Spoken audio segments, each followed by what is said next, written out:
Hello everyone.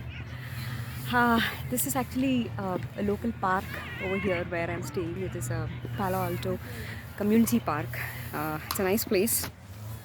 You can see a lot of, it's a Saturday evening, so we have a lot of family and people over here. They are spending their time. Kids are playing. I hope you can see.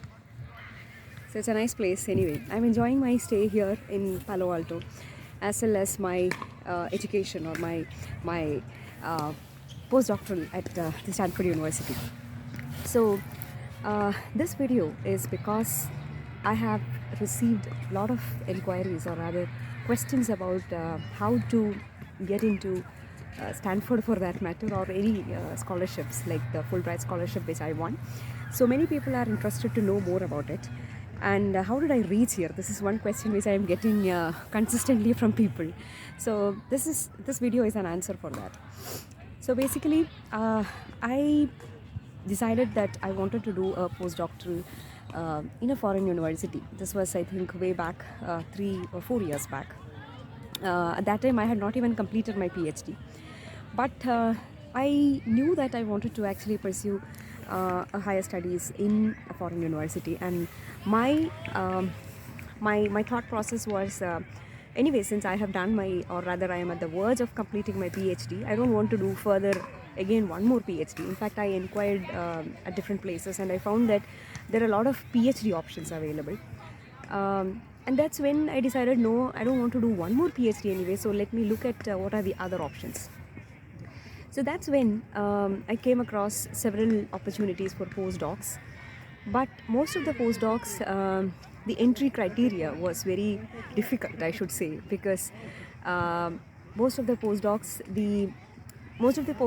for that matter in foreign universities, they look at, or rather they seek mostly science PhDs, whereas I'm not.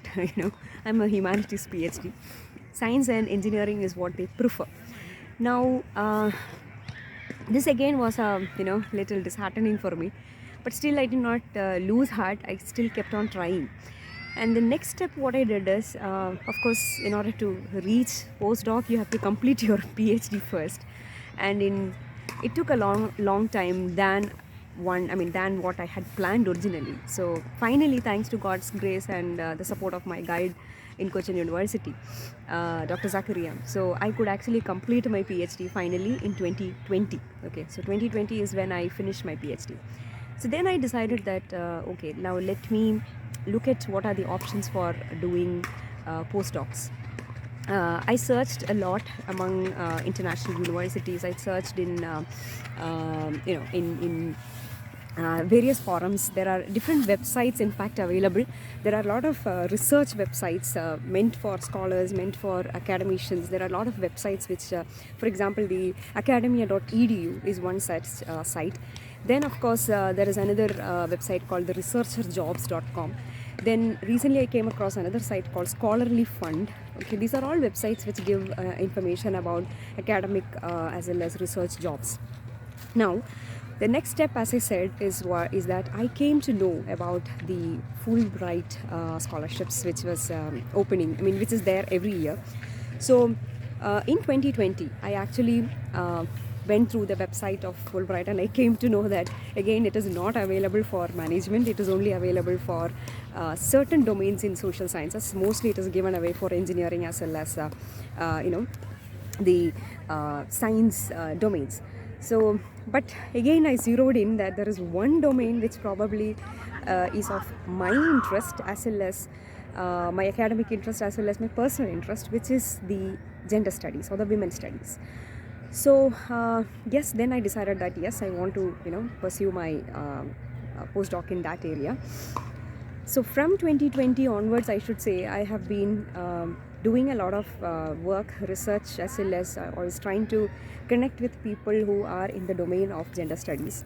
I wrote one or two small papers in that domain, and I also presented in a couple of academic seminars where gender studies, or rather related to women studies, I could actually make some presentations. So these were the beginning of my work in that domain. The third step is to identify where you want to do the postdoc. Okay, now here For the Fulbright application, obviously they need a host invitation. Now, if you get a solid host invitation from maybe a good university, that helps a lot. Okay, so the first step is to actually get a host invite from a good university.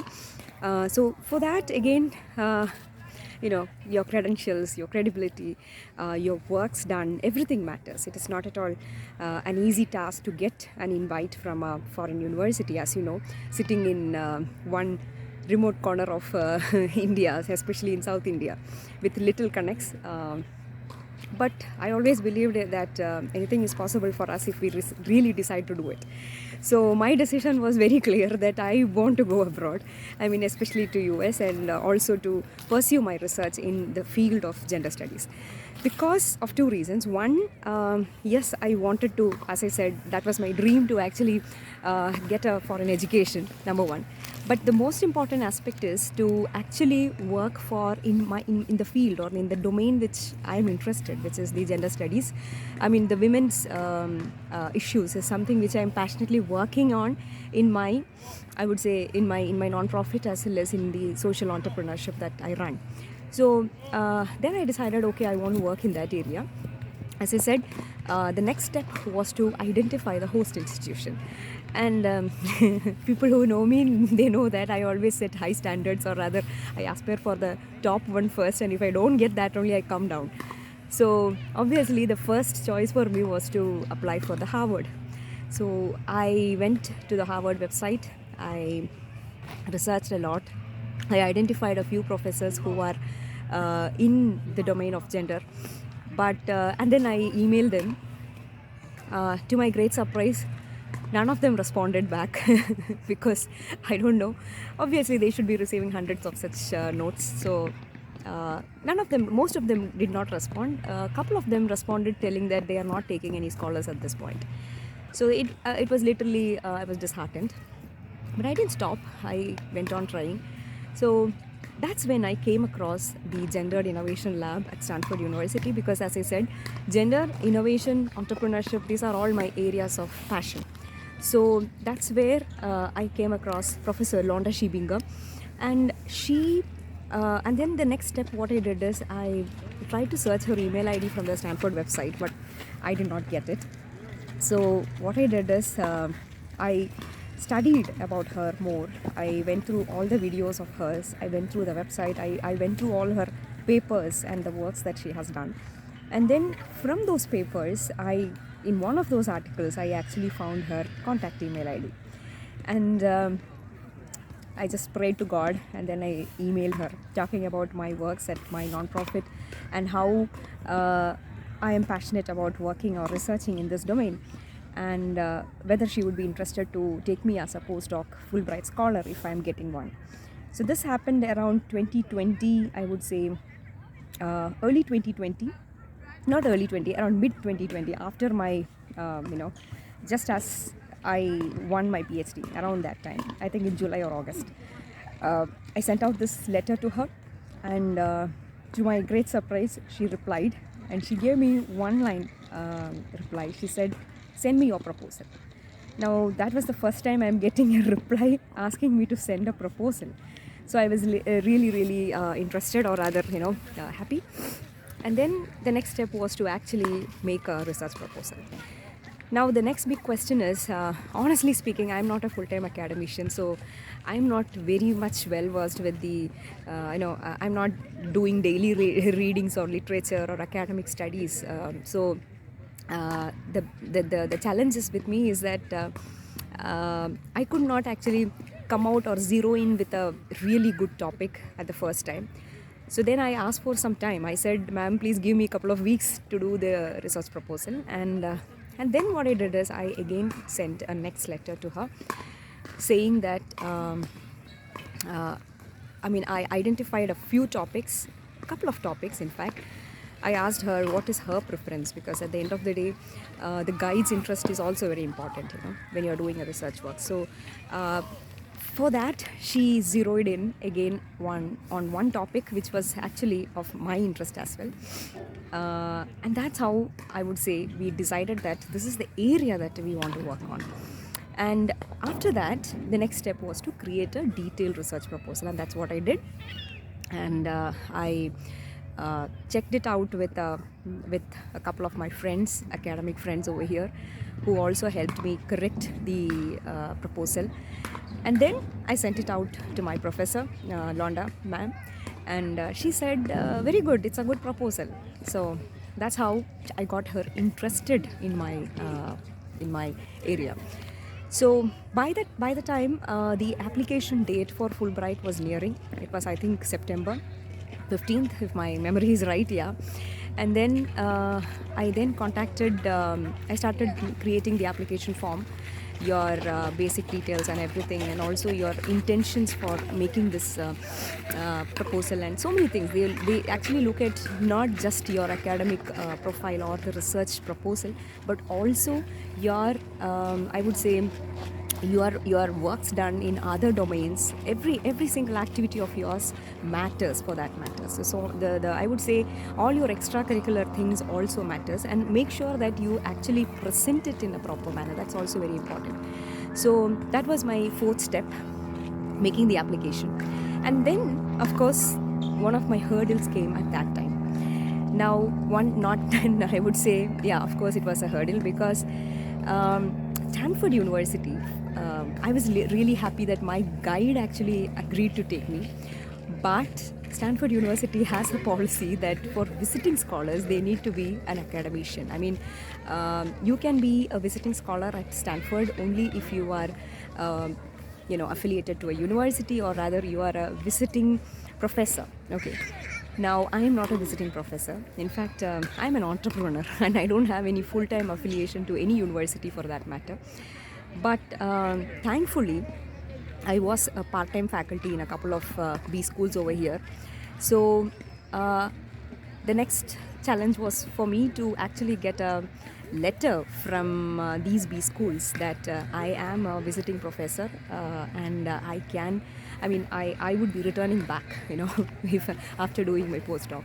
So this letter was then issued by a local B school over here, over in India, and then from there I sent it out to my guide, and then finally she actually, so this is something which I came to know much later, that my guide actually fought for me in their internal meetings, telling that they normally take full-time academicians, as I said, but I am a part-time academician, or rather I am a part-time professor. So they actually had an internal discussion that postdocs need not be a full-time academician. Even entrepreneurs and people from other careers should be considered, and Chandra is a good example of that. So let's take her. So I think my guide has actually internally fought for me and I'm very grateful for that. So this is what happened, and then I got my invite, and that invitation is something which I cherish in my life. It's a beautiful invitation from both my guide as well as the dean of the history department, who is Professor Caroline Winterer.